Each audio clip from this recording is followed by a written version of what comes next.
बुधवार को बड़ी संख्या में और विश्वास के साथ शरद पूर्णिमा मनाई जाएगी। लक्ष्मी नारायण मंदिर के आचार्य पंडित राजेंद्र शर्मा ने बताया कि शरद पूर्णिमा की रात्रि को चंद्रमा की किरणों से अमृत बरसता है, इसीलिए पूर्णिमा की रात को चंद्रमा की रोशनी में खीर रखी जाती है। इसका सेवन करने से साधक को शांति प्राप्त होती है और घर में सुख समृद्धि का आगमन होता है।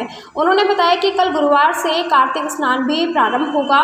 कार्तिक माह में भगवान विष्णु मत्स्य के रूप में जल में निवास करते हैं। ऐसे में कार्तिक महीने में सूर्योदय से पहले उठकर किसी पवित्र नदी में स्नान करना बहुत ही शुभ फलदायी माना जाता है। धार्मिक मान्यताओं के अनुसार ऐसा करने से साधक को मोक्ष की प्राप्ति होती है और सभी पाप धुल जाते हैं।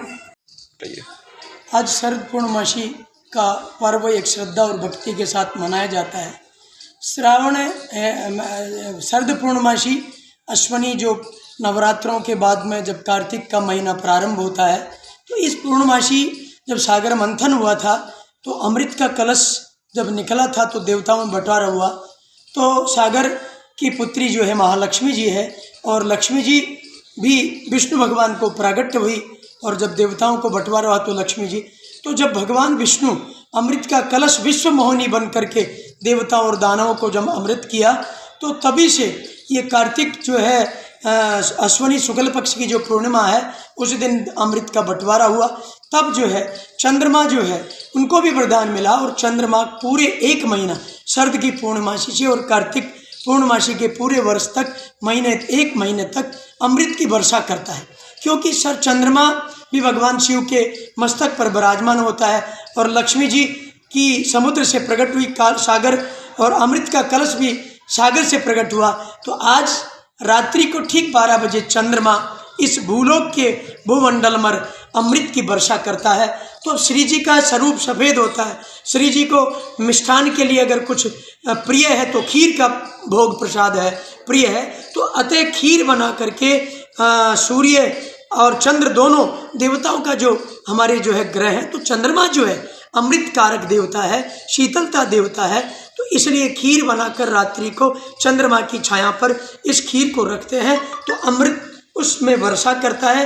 वो खीर नहीं होती है, अमृत हो जाती है। इसको भगवान को भोग लगाकर प्रसाद बांटा जाता है। ये शरद पूर्णमासी का पर्व इस पूरे महीने, इसलिए इस पूरे महीने तक चंद्रमा अमृत की वर्षा करता है। अब मान लीजिए कुछ लोग कहते हैं कि कार्तिक में स्नान क्यों, तो ये जो प्रातःकाल सूर्य उदय से पहले उठ करके माताएं, पुरुष, संत, ब्राह्मण लोग स्नान करते हैं, तो उस बेला में चंद्रमा अमृत की वर्षा करता है। तो जल होता है, कुआं, बावड़ी, नदी पर स्नान करते हैं। अब यूँ तो कलयुग के प्रभाव बाथरूम में, पर चंद्रमा में अगर पानी को बाहर रख करके भी खुले आंगन में भी स्नान करें तो वो भी पुण्य प्राप्त हो जाते हैं।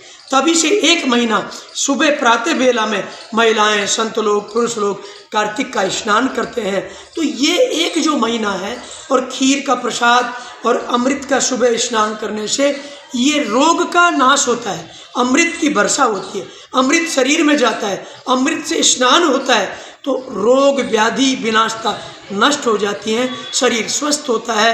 और आपने देखा होगा कार्तिक में रूप चतुर्दशी आती है, करवा चौथ आती है, तो ये एक महीना, इस महीने में अनंत रूप की लक्ष्मी की कलाओं से, चंद्र की कलाओं से सारे व्रत अनुष्ठान आते हैं। ये पवित्र का महीना है। आज श्री लक्ष्मीनारायण मंदिर में भी शरद पूर्णमासी का पर्व श्रद्धा और भक्ति के साथ भगवान को सफ़ेद वस्त्र पहनाते हैं, सफ़ेद पुष्पों की माला।